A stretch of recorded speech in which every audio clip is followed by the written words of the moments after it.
This is important news for Tesla investors. Material construction for Tesla's upcoming semi-factory is about to begin finally. On Patreon, you can actually see that I attach quite a bit of value to Tesla's semi business eventually, so this is pretty important. Also, selling semis for Tesla is going to be quite a bit easier because it's all about, do you want to make more money? Yes, then buy a Tesla semi. And that's actually exactly what Elon Musk also said during the shareholder meeting that we just had. But that has always been my position. Tesla stock this morning is up again, and eventually the semi will push it higher quite a bit. And the stock did close higher today, continuing the rally. I'm also really excited to see semis on the roads that don't actually pollute. And these are quiet. A refreshed Model Y has just been spotted being tested for the first time. And this vehicle was actually spotted in Los Angeles, California, not in China first. So this vehicle is probably being designed in the US first. The way it looks, it seems like it will probably be the same as the refreshed Model 3 basically, but a Model Y. Originally, production of the refreshed Model Y was set for October 2024, according to Reuters, but this is from about a year ago, the reporting. But Reuters before predicted the Model 3 refresh date exactly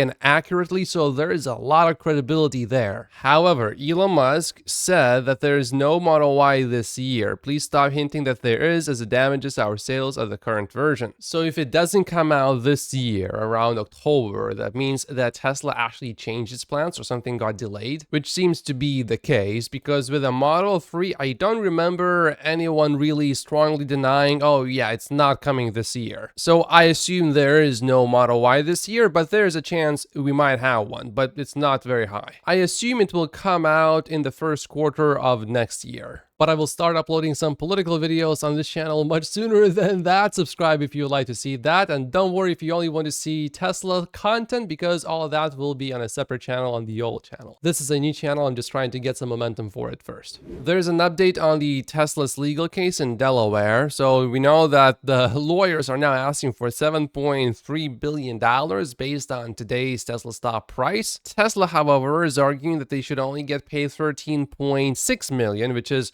$13.6 million too much. But if somehow the other side wins, the legal fee requested could potentially become the largest in the US litigation history, exceeding $7 billion. This whole thing is about the largest CEO pay package. So we're want to eliminate that only to pay the biggest pay package to the lawyers. Any judge who would even consider agreeing to that is obviously a massive hypocrite. And there's good reason to believe that a big portion of this rally was caused due to the shareholder vote being in favor of Elon Musk and Elon Musk recommitting to Tesla and the bulls getting back into the stock. So whatever the judge was trying to do, obviously, Tesla investors are very happy that it didn't work out for her. Now, we know that Tesla short sellers have just lost a lot of money. However, and this one is going to be a bit shocking, so get ready for it. Tesla's short interest was at 3.2%. Now it is at 3.8%. So currently, more people are committing one of the dumbest sins you can commit on the stock market, shorting Tesla stock. So yeah, just now, short positions in Tesla have just climbed to their highest since 2021. $31 billion worth of Tesla shares are being shorted. That's insane. They just keep coming back for more. Maybe this time they are going to get lucky, but if they keep doing it, they're gonna lose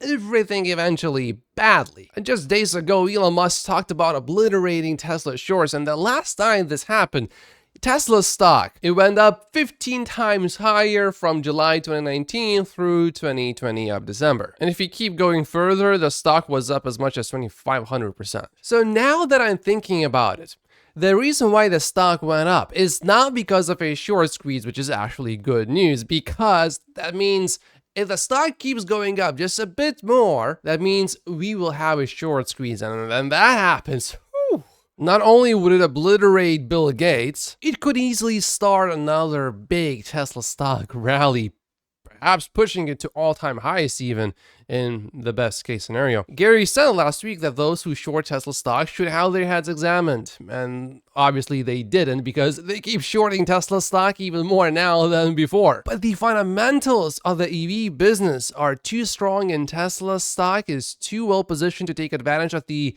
secular megatrends favoring EVs over ICE. So even if you ignore FSD and the Tesla bot, EV adoption is still at 20 to 25% per year. Earnings per share are now being revised positively, going up. And we know that Wall Street is always playing catch up. They don't really predict the future. They just predict, oh, this is what happened, so therefore we need to change our estimates based on what just happened. We won't predict anything. We're just extrapolating things. And what do you think is going to happen to Tesla stock when Tesla finally makes its first FSD licensing deal? If you guessed bad things for Tesla short sellers, you would be totally right. Also remember, the new cheaper car is coming eventually. Currently, the delivery estimates for Q3 are at 435,000. Gary is convinced that Tesla is going to beat these estimates. And at this point, it's just a matter of time before Tesla breaks out its AI business revenue, so FSD. And then everyone will have to value FSD in their spreadsheets, which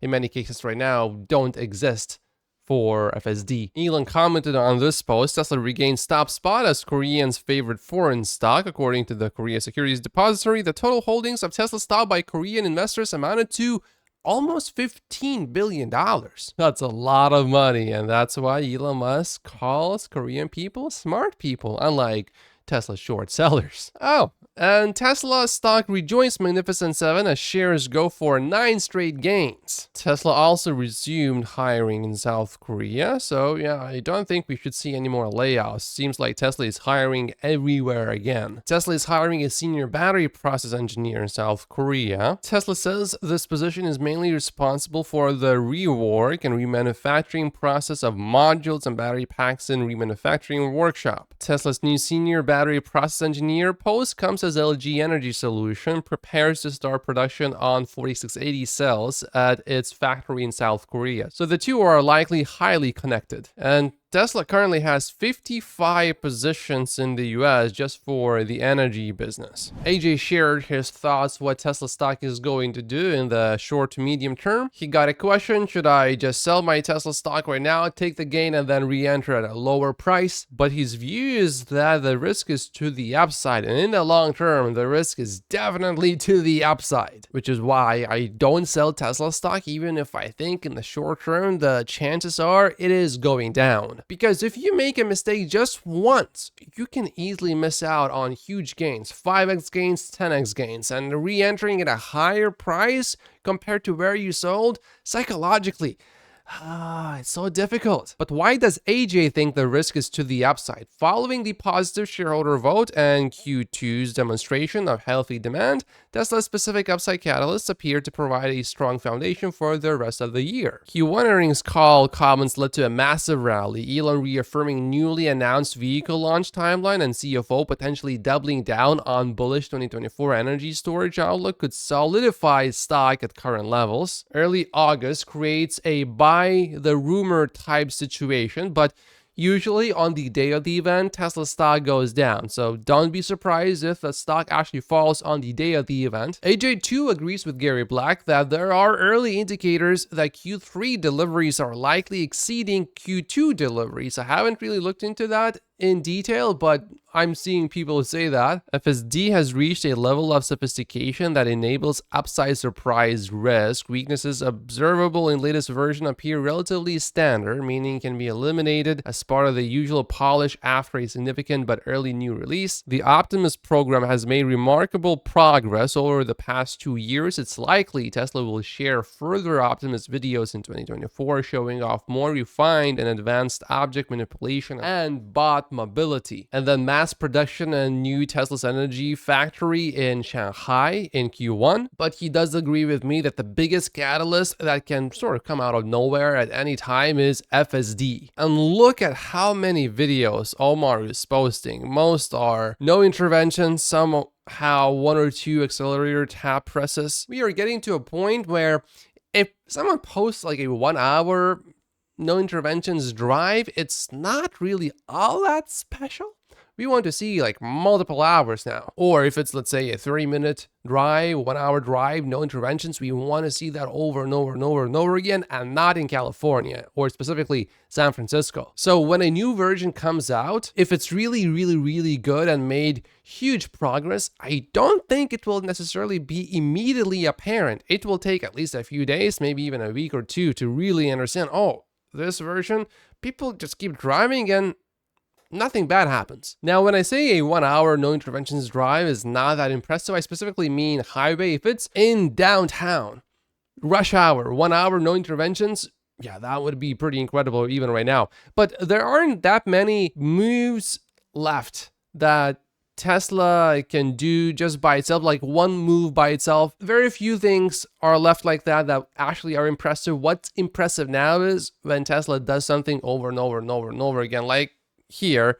ignoring the navigation and just taking a better route. That was pretty impressive, but there aren't that many things like that left. So I pay most of my attention to FSD, but I don't think we should disregard Tesla's vehicle business yet, because obviously, as we have just seen, that actually still has quite a bit of weight because everyone else is just ignoring Tesla's FSD business for the most part. I mean, the big institutional investors. So Tesla's exports from Giga Shanghai in June were actually pretty low, only 11,700, which is fine because the demand locally was very strong. And earlier we've heard about these rumors that Tesla is planning to ramp up production in Shanghai actually. Or Tesla is trying to build up its inventory before releasing its new models, which could force Tesla to basically shut down production for a little bit. Germany is a pretty important market for Tesla, so let's take a look at what's happening over there. Tesla's BEV market share in Germany was 10.7% in June and 8% over the last 3 months. Tesla's total passenger vehicle market share in Germany was 1.56% in June and just 1% over the last 3 months. So in the long term, there is a lot of potential because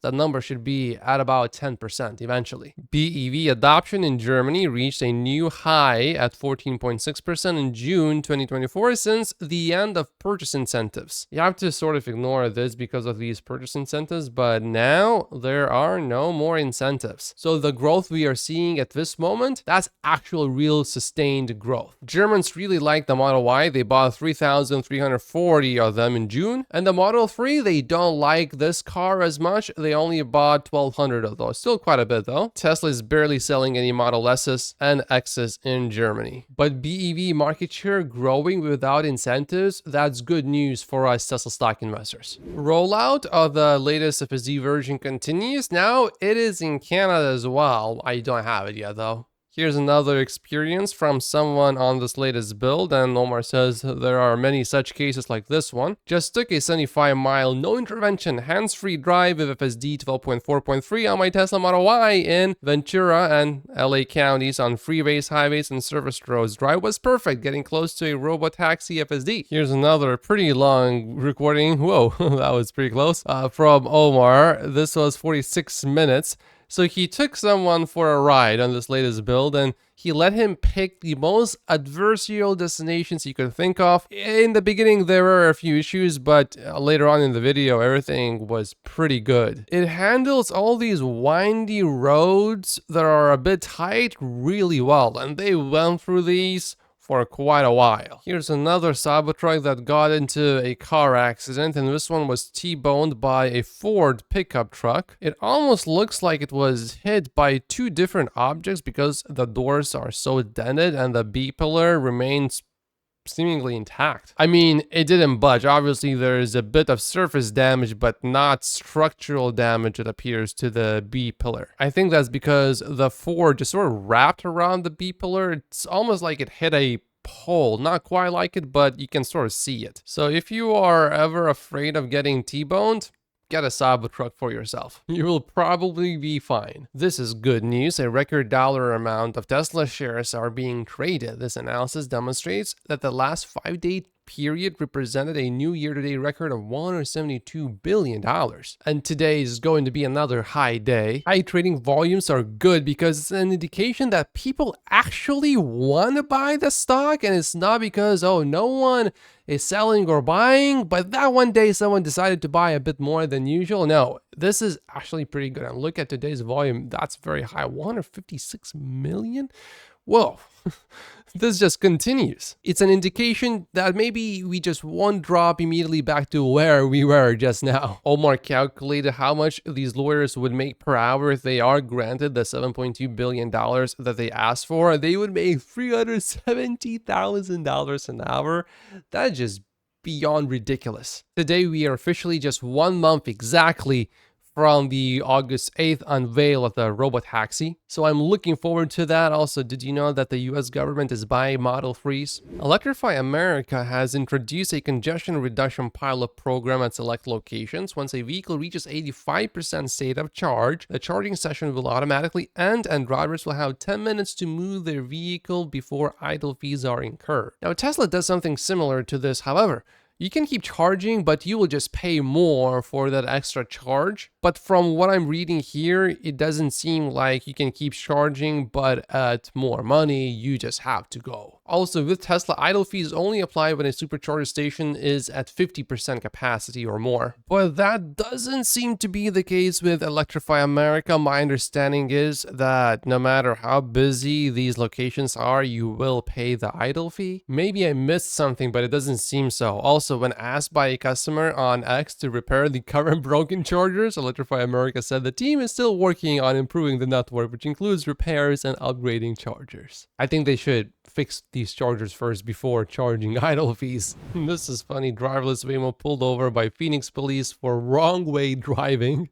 Oh, this was because of construction signage. I've never had an issue with my FSD in a construction zone other than maybe the wrong speed, but never it just enters the wrong lane. And I've been through some weird construction zones here. Body cam footage from the scene reveals the officer's initial surprise as he approached the car only to discover there was no driver. The officer greeted the empty driver's seat by saying hi, triggering the vehicle system to respond with connecting to rider support. Waymo responded to the incident by attributing the mishap to inconsistent construction signage, but that's literally what construction is. It's inconsistent. It's weird. Ooh, Porsche will reportedly cut Taycan production output.